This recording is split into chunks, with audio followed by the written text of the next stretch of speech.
आज राष्ट्रवादी पक्ष आणि चिन्ह संदर्भात आज सुनावणी होणार आहे। त्या संदर्भात आमदार रोहित पवार आपल्यासोबत आहेत। काय सांगाल, किती विश्वास वाटतो हे चिन्ह आपल्याला मिळण्यासाठी?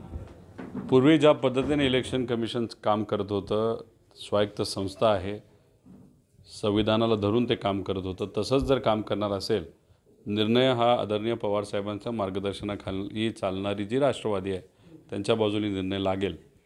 पण आत्ता जी सामान्य लोकांची भावना झालेली आहे, गेल्या काही वर्षामध्ये इलेक्शन कमिशन हे भाजपच्या हातातली बाहुली अशी लोक म्हणतात, तसं जर ते काम करणार असेल, जसं उद्धव ठाकरे साहेबांच्या बाबतीत झालं, तर निर्णय कदाचित विरोधात जाऊ शकतो। पण शेवटी हा निर्णय तिथं विरोधात गेला तरी कोर्टात आम्हाला जावं लागेल आणि कोर्टात गेल्यानंतर न्यायव्यवस्थेवर आमचा विश्वास असल्यामुळे निर्णय हा 100% आदरणीय पवारसाहेबांच्या मार्गदर्शनाखाली चालणाऱ्या राष्ट्रवादीच्या बाजूने जाईल। पण तसं जर झालं नाही, समजा चिन्ह जर जसं ठाकरे गटाचं झालं तसं जर तीच पुनरावृत्ती झाली तर मग तुमची भूमिका कशी राहील? 2000ला जेव्हा राष्ट्रवादी 99-2000ला जेव्हा राष्ट्रवादी फॉर्म झाली होती तेव्हा कोणालाही घड्याळ माहीत नव्हतं, सोशल मीडिया तेव्हा ॲक्टिव्ह नव्हता, व्हॉट्सॲप नव्हतं, काही नव्हतं, तरी लोकांना माहीत होतं की पवारसाहेबांकडे बघून जे कुठलं त्यांचं चिन्ह आहे त्या चिन्हावर आपल्याला त्या व्यक्तीला निवडून द्यायचं। आणि तसं आपण सत्तेत आलो। पवारसाहेब तसं बघितलं तर 5 चिन्हावर लढलेले आहेत विविध परिस्थितीकडे बघत असताना। त्यामुळे इथं चिन्हाचं एवढं महत्त्व नसतं, व्यक्तीचं असतं आणि विचाराचं असतं। आणि मराठी माणसं हुशार आहेत, त्यांना कोणाच्या मागे उभं राहायचं हे नक्कीच माहीत आहे। जे नेते इथून पलीकडे गेलेले आहेत, पूर्वी त्यांची भाषणं लोकांनी ऐकलेली आहेत, त्यांच्या भाषणामध्ये 100 शब्द असतील तर 60 शब्दामध्ये फक्त पवारसाहेबांचं काम आणि पवारसाहेबांचे विचार असायचे। आता त्यांनी त्या नेत्यांनी स्वहितासाठी स्वार्थी राजकारणासाठी भूमिका बदलली असेल, आता हे लोकांना माहीत आहे।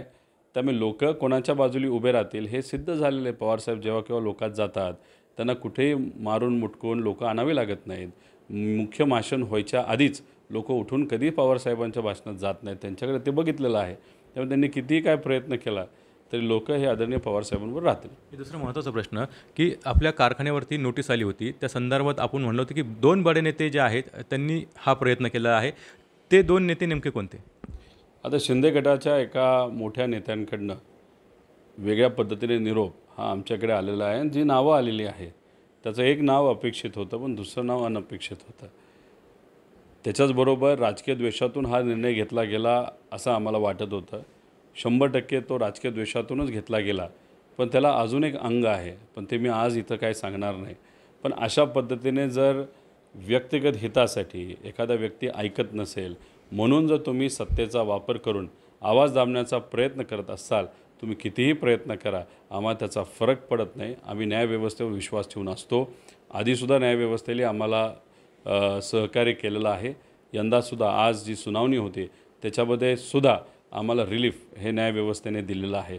त्याच्याचबरोबर मला जे काही राज्यकर्ते आहेत त्यांना फक्त एकच सांगायचं आहे की आधी आम्ही व्यवसायामध्ये आलेलो आहोत, कष्ट केलेले आहेत, चढ उतार हे बघितलेले आहेत आणि नंतर आम्ही राजकारणात आलेलो आहे। असे अनेक नेते आहेत जे आधी राजकारणात आलेले आहेत आणि नंतर मोठे व्यावसायिक झालेले आहेत। त्याच्याचबरोबर जे काही नेते अशा पद्धतीने आवाज दाबण्याचा प्रयत्न करत असतील, दुसऱ्यांच्या घरावर जर दगड ते मारत असतील, त्यांनी विसरू नये ते सुद्धा काचेच्या घरामध्ये राहतात। तुम्ही 2 नावं घेतले, अपेक्षित आणि अनपेक्षित। अनपेक्षित नाव नेमकं कोणतं आहे? मग धक्कादायक आहे की तुम्हाला म्हणजे परिवारातलंच कोणी आहेत? हे लवकरच तुम्हाला कळेल आणि हे कळल्यानंतर तुम्हालासुद्धा काही प्रमाणात आश्चर्य वाटेलच। त्याच्याचबरोबर कितीही प्रयत्न झाला, आता बघा ना, सहसा एखादा गरीब व्यक्ती लढत असेल, त्या गरीब व्यक्तीच्या बाजूने सरकार जे काही वकील देतात ते एवढे ताकदवान देत नाहीत, नाही ते वेळेवर देत नाहीत। आज जी केस बारामती ॲग्रोची हायकोर्टात हिअरिंगला आली होती, तिथं खूप मोठे वकील हे पोल्युशन बोर्डाला दिले होते। मग सामान्य लोकांना वेगळा नाही आणि इथं तुम्हाला जो काही राजकीय दृष्टिकोनातून द्वेषातून तुम्ही जो निर्णय घेतलेला आहे, नाही तर कारवाई केलेली आहे, ती कारवाई योग्य कशी हे दाखवण्यासाठी एवढे महागडे वकील जर तुम्ही घेत असाल, त्याच्यावरूनच कुठंतरी दिसतंय की ह्यांना कारवाई कुठल्या द्वेषातून त्यांनी केलेली आहे। तुम्ही बोललं होतं की फोन आले होते, गाडी नंबर आहे, सगळ्या गोष्टी आहेत।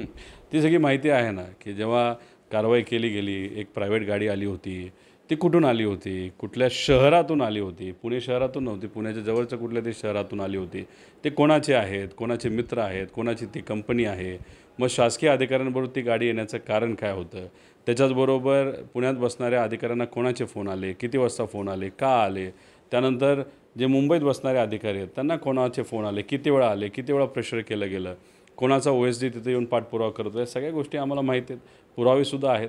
त्यामुळे उगाच खोलात न जाता जे काही आम्ही करत आहोत, आज जर आपण बघितलं या राज्यामध्ये सगळ्यात जास्त पोल्युशन कंट्रोलचे इक्विपमेंट हे माझ्या कंपनीमध्ये आहेत. 120 कोटी फक्त खर्च हा कुठं पर्यावरणाला घात होऊ नये यासाठी बारामती ॲग्रोली केलेला आहे. प्रश्न जर विचारायचे झाले तर आम्हीसुद्धा विचारू शकतो की जे इक्विपमेंट आम्ही लावलेत ते अजून कुठल्या कुठल्या कारखान्याला लावलेत आणि कुणी नाही लावले, कुठल्या कारखान्याला पाईपलाईनली घाण पाणी हे नदीमध्ये सोडलेलं आहे, हे सगळी माहिती आमच्याकडे आहे. उगाच जेवढं तुम्ही खोलात जाल, मी माझी भूमिका मांडू शकतो आणि मी कुठेही चूक केलेली नाही ह्या गोष्टीत मी ठाम आहे. पण उद्या जाऊन जर वेळ आली तर ज्यांनी चुका केल्या ते सांगायला वेळ लागणार नाही. तर नक्कीच मी तर चुकलेलं नाही, मात्र ज्यांनी चुका केल्या त्यांना त्यांची नावं सांगायला वेळ लागणार नाही असा इशारा जो आहे तो आमदार रोहित पवारांनी दिलेला आहे. कुणाल जायकर, TV9 मराठी, कर्जत, अहमदनगर.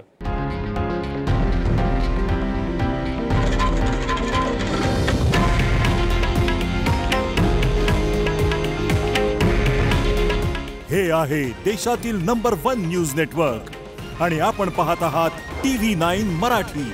काळजी तुमची, हित महाराष्ट्राचं.